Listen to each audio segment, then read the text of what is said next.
Sect.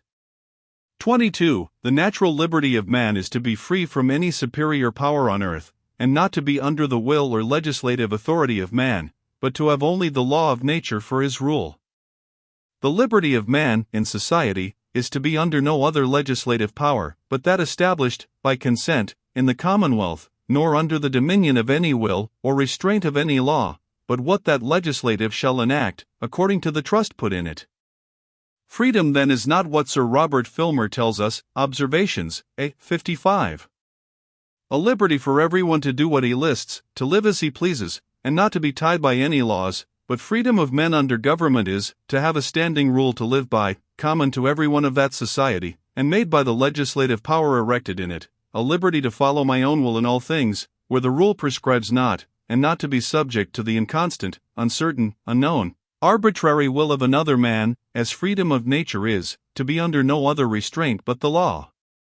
of nature. Sect. 23. This freedom from absolute, arbitrary power, is so necessary to, and closely joined with a man's preservation, that he cannot part with it, but by what forfeits his preservation and life together, for a man, not having the power of his own life, cannot, by compact, or his own consent, enslave himself to anyone, nor put himself under the absolute, arbitrary power of another, to take away his life, when he pleases. No body can give more power than he has himself, and he that cannot take away his own life, cannot give another power over it.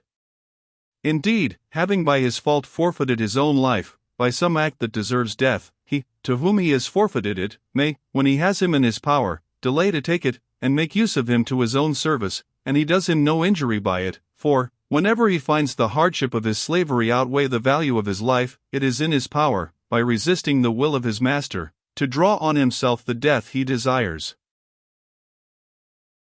Sect. 24. This is the perfect condition of slavery, which is nothing else, but the state of war continued, between a lawful conqueror and a captive, for, if once compact enter between them, and make an agreement for a limited power on the one side, and obedience on the other, the state of war and slavery ceases, as long as the compact endures, for, as has been said, no man can, by agreement, pass over to another that which he hath not in himself, a power over his own life.